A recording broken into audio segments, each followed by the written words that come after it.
First is if you've consumed this album, you will realize that Born Winner could easily be the first song on this album, because Born Winner would have set the tone for the album. Right, true or false?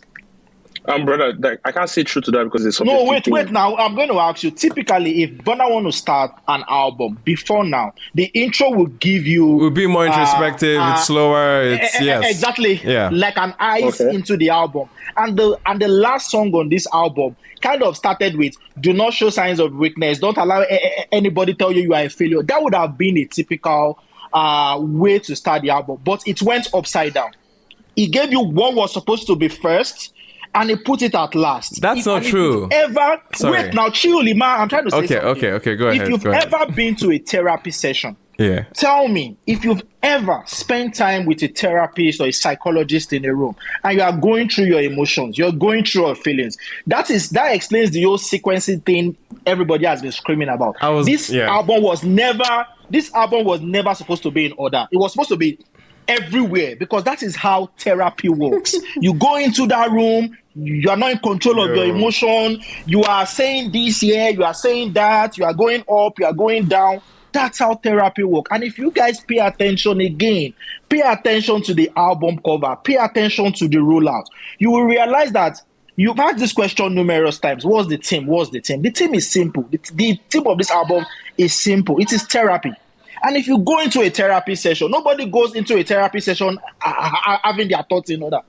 Nobody goes into a therapy session and the session goes, oh, this after this, I'm going to talk about this today, I'm going to talk about this today. You go into a therapy session, sometimes you are excited. You come out, you go another day, sometimes you are crying. You go another day, you are anxious. You go another day, it's different emotions, and it's never in order. And that explains the sequencing. If we come here and we pay attention to the minute granular details of this album, we'll realize that the theme is scattered around the album. If this is truly a therapy session and the sequencing, according to what you guys define as sequencing, is in order, then it is counter of what it is counter to what therapy should be. Because you go into can I say something? Can I finish my submission, please? Sorry, real fast. No, sorry. I just wanted to say, Emma, I support you. Okay. Emma, I support you. Okay. Wait.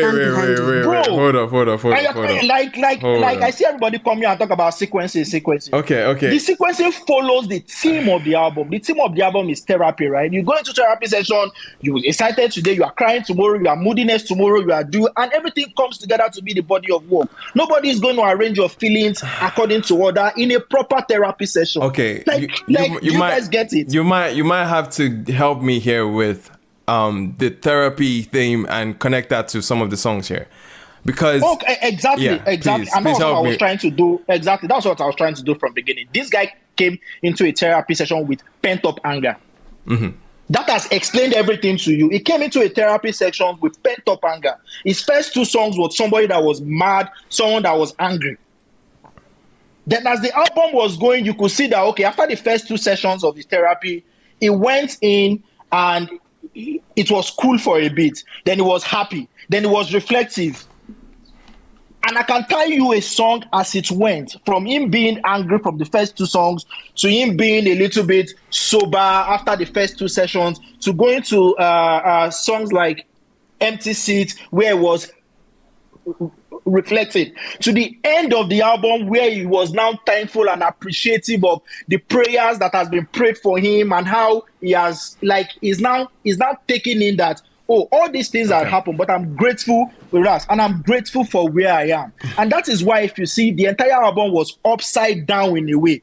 Ordinarily, a typical Burna album would have started with the last song of that album. Right. Okay. So sorry, so that I did not lose my train of thought. Yeah. If you remember in the rollout, there was one of the video that came out where I said, what's the question again? That is a man that is in therapy that probably was angry and talking, and all of a sudden he started doing all sorts of things in between. And that's why you have a different kind of genre of songs in between. Then it was like, oh, sorry, what's the question again? Then it probably now did a song to match that question as the album went down.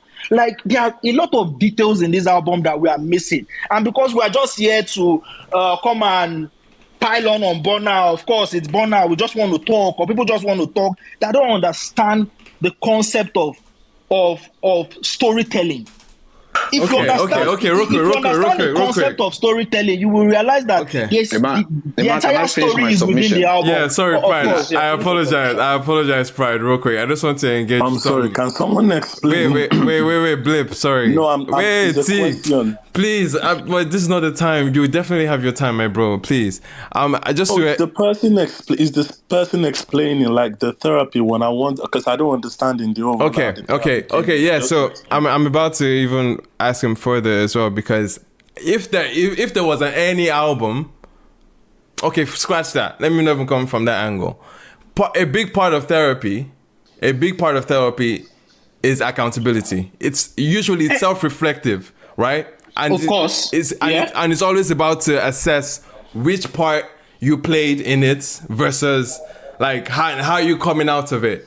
And if there is any album that I can point to from Burna discography and look at and be like, which one feels like it's a Burna therapy session, it's easily Love That Meaning.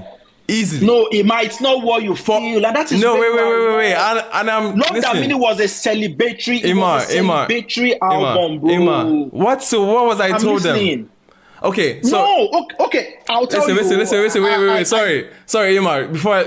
Before that, I'm struggling with this concept that because it's therapy session, it means it has to be all over the place.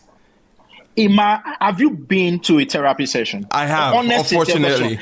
I have. Okay, unfortunately I have. Unfortunately I have as well. And I can tell you for free that the first time I went into a room to discuss anything about me, I went into that room very confrontational. I went into that room very defensive. I went into that room thinking I am right and every other person was wrong. And sometimes sometimes you go into a session and you come out feeling excited. And the next time you go into that same session, like in your head, you feel like the therapist is just collecting your money. That they are not telling you anything. Okay. And sometimes you come out of a session and you feel like, okay, yeah, I'm thankful and I'm reflective. And if you listen to that song, Empty Chairs, and that explains why Burna Boy probably removed the chorus of, no empty chairs. Because that part of that song felt braggadocious. And that was what everybody thought the theme of that song was. But the song is braggadocious. Wait now. No. The song was not braggadocious. The song was being reflective, talking about how he could have ended up in jail and how things would have happened to him. Because the initial part of the song was that people thought that song was him talking about how he fills up venue and how he fills up everything. No, if you listen to that song properly, it was the most reflective song of the album. Where his journey started from, how this guy is 34 right now, and he could have gotten 70 years in jail as a 19-year-old teenager. If you listen to that song, and the song was very reflective because that was the point, and the song was like strategic. It was like in the middle of the album, because that was when he now realized that, okay, I've been angry, I've been playful, I've done all sort of nonsense. I'm now reflective of what my life would have or could have been if something did not change.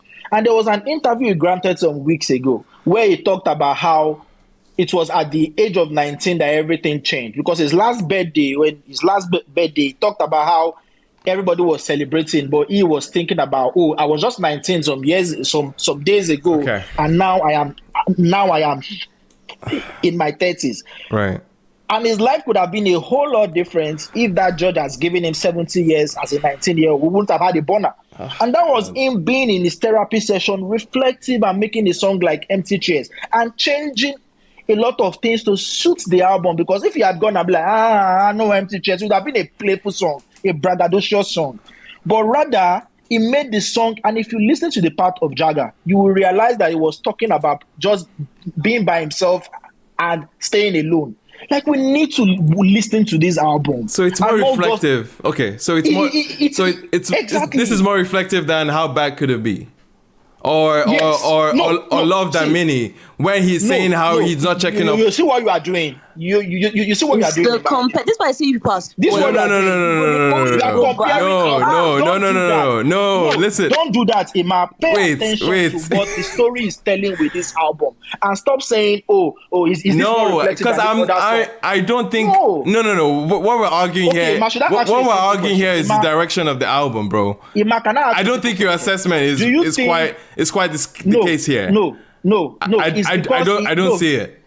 No, it's because I am beginning to probably a little bit show you what you can hold in your left hand or your right hand while you listen to the album again. And I'm telling you that this album, the entire team of this album is therapy. And if you listen to this album from the POV of somebody going into a therapy room for a session, the album will make a whole different meaning for you, and the way the album was arranged. For Pepe that is laughing, or you that is laughing, if you want to take it, take it. If you don't want to take it, that's fine. I really do not care. No problem. But the truth is that if you listen to this album from a POV of somebody that went into a therapy session, and you try to tie the song with the different form of him, the love, the resilience, and everything, and you look at it like nobody goes into a therapy session and everything is in order. Nobody goes into a therapy session and is emotion, and that's it. Now I'm not the one creating the album. I know. From the album cover, you can see that it was in therapy. Yes, I see that. Like from the album cover, you can see it was in therapy. And if somebody is in therapy, and if it's anybody that you tell that has been to therapy or has gone therapy, and you say the person went to therapy, and from day 1 to day 16 of his therapy session, everything was just okay. Today I talked about my emotion. From that emotion, I went to the next emotion. No. You go to a therapy session, it's a scattered feeling, everything is mad upside down, everything is... So that's justification for the sequence then? Yes, again, and I was pointing your attention to look at that Born Winner. A typical Burna album will start from this is the point I disagree with. Yes, a typical Burna album will start from Born Winner and end maybe with the song it ended with. But this time around, play the album from track 16 to track 1. Then you'll get that normal order that you always get from a previous Burna album. Like, play it upside down. A typical... Because that is how it felt for him. And that was how his session went. It was love today, it was scattered tomorrow. In the middle, it was reflective. At the end, he partied a bit. But after the entire party of bundle by bundle, he went back and it was like, damn, I'm grateful for where I am. Like all the prayers my mom has prayed for me has come to pass. The errands that you guys sent me as Nigerians, I'm doing it and I'm doing it well. Like, listen to the lyrics of that song and see why in a proper therapy session that song can never be the first song on the album. Okay. Because it came into that album with pent up anger. And that was what it showed in the first 2 songs. But at the end of the day, he was grateful for what life has brought him, for how far he has come, for the answered prayers of his mom. Because that is how therapy works. Okay. You become like there's gratitude at the end of it. And that was that last song. Okay. All right. Yeah.